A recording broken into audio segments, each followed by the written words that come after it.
የኢትዮጵያ ብሔራዊ ባንክ የተረጋጋ የዋጋና የውጭ ምንዛሬ ሁኔታን የማረጋገጥ ቁልፍ ኃላፊነቱን ከመወጣት ጎን ለጎን የውጭ ምንዛሬ አስተዳደር ማሻሻያን አስመልክቶ እንደ አስፈላጊነቱ ለሕዝቡና ለገበያ ተዋናዮች መረጃና መግለጫ ሲሰጥ መቆየቱ ይታወቃል። ከዚህ አኳያ በአሁኑ ወቅት በውጭ ምንዛሬ አስተዳደር ረገድ በህብረተሰቡ፣ በንግድ ማህበረሰቡና በባንኮች ዘንድ አልፎ አልፎ የሚታዩ ብዥታዎች መኖራቸውን ተገንዝበናል። እነዚህም ብዥታዎች ማስተካከል አስፈላጊና ወቅታዊ ሆኖ አግኝተነዋል። የኢትዮጵያ ብሔራዊ ባንክ ከረጅም ዓመታት በኋላ የውጭ ምንዛሬ አስተዳደር ስርዓት ማሻሻያ ያደረገው ሐምሌ 22 2016 እንደነበረ ይታወቃል። በዚህ ማሻሻያ መሰረት የውጭ ምንዛሬ ተመን በባንኮችና በደንበኞቻቸው መካከል ወደሚወሰንበት የገበያ ስርዓት የተሸጋገረ ሲሆን የኢትዮጵያ ብሔራዊ ባንክ ሚና የተረጋጋ የውጭ ምንዛሬ ተመንና ስርዓት እንዲኖር በማድረግና ገበያን በማረጋጋት ላይ እንዲያተኩር ሆኗል። ይህ ታሪካዊ የውጭ ምንዛሬ አስተዳደር ማሻሻያ ከተደረገ በኋላ በኢትዮጵያ ኢኮኖሚ ውስጥ ለረጅም ዓመታት ስር ሰዶ የቆየው የውጭ ምንዛሬ እጥረት በሂደት መሰረታዊ በሚባል ደረጃ እየተቃለለና የውጭ ምንዛሬ ፍሰቱም እየጨመረ ይገኛል። ከሁሉም በላይ የብሔራዊ ባንክ የውጭ ምንዛሬ መጠባበቂያ ክምችት በእጅጉ ተሻሽሏል። ለምሳሌ የኢትዮጵያ ብሔራዊ ባንክ የውጭ ምንዛሬ መጠባበቂያ ክምችት ወይም ኢንተርናሽናል ሪዘርቭ ከመሻሻያው ወዲህ ባሉት 9 ወራት ከ200% በላይ ያደገ ሲሆን የያዝነው በጀት ዓመት ሊጠናቀቅ 3 ወራት እየቀሩት እቅዱን ማሳካት ተችሏል። በበጀት ዓመት መጨረሻም ከእቅዱ በላይ እንደሚሆን ተገምቷል።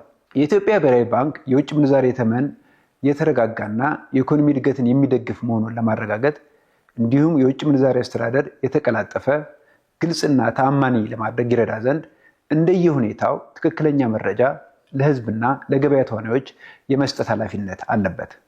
ከዚህ አኳያ የተወሰኑ ነጥቦችን ማንሳት እፈልጋለሁ። 1. ብሔራዊ ባንክ በዛሬው ዕለት ከባንክ ስራ አስፈጻሚዎች ጋር በአጠቃላይ የውጭ ምንዛሬ አስተዳደር ሪፎርም አፈጻጸምን በተመለከተ ሰፊ ውይይት አድርጓል። በዚህ ውይይት ወቅት በአፈጻጸም ረገድ የሚታዩ አንዳንድ ችግሮች እንዲስተካከሉና የውጭ ምንዛሬ አስተዳደር መመሪያዎች በጥብቅ እንዲተገበሩ መመሪያ ተሰጥቷል።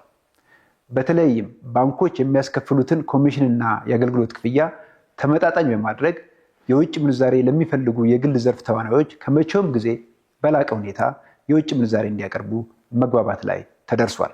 2. የኢትዮጵያ ብሔራዊ ባንክ የውጭ ምንዛሬ አቅርቦትን ለማሻሻልና የተረጋጋ የውጭ ምንዛሬ ተመን እንዲኖር ለማስቻል በየ2 ሳምንቱ ግልጽ የውጭ ምንዛሬ ጨረታ የሚያካሄድ ሲሆን ይህም ለተከታታይ ወራቶች የሚቀጥል ሲሆን ቢያንስ የያዝነው በጀት ዓመት መጨረሻ ድረስ የሚቀጥል ይሆናል።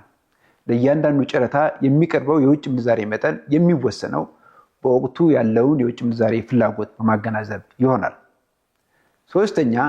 የኢትዮጵያ ብሔራዊ ባንክ የተለያዩ የቴክኖሎጂ ዘዴዎችን በመጠቀም እንደ አስፈላጊነቱ ከፋይናንስ ደህንነት አገልግሎትና ሌሎች የሕግ አስከባሪ አካላት ጋር በመተባበር የውጭ ምንዛሬ ግብይት ከባንክ ስርዓት ውጭ በሚያካሄዱ የውጭ ምንዛሬ ወደ ውጭ ሀገር በሚያሸሹ በህገወጥ የገንዘብ ዝውውር ወይም ማኒ ላውንደሪንግ በሚሳተፉና የብሔራዊ ባንክን የቁጥጥርና የአሰራር ስርዓት በሚጥሱ ግለሰቦች፣ የኋላ ኩባንያዎችና የገንዘብ አዘዋዋሪዎች ላይ ጥብቅ የክትትልና የቁጥጥር እርምጃዎችን ይወስዳል። በአዲሱ የብሔራዊ ባንክ የማቋቋሚያ አዋጅ መሰረት እነዚህ ህገወጥ ኩባንያዎችና ፍቃድ የሌላቸው ኩባንያዎች እንዲሁም ግለሰቦች ከኢትዮጵያ የባንክ ስርዓት ጋር ያላቸው ግንኙነት ሙሉ ለሙሉ እንዲቋረጥ ይደረጋል። 4.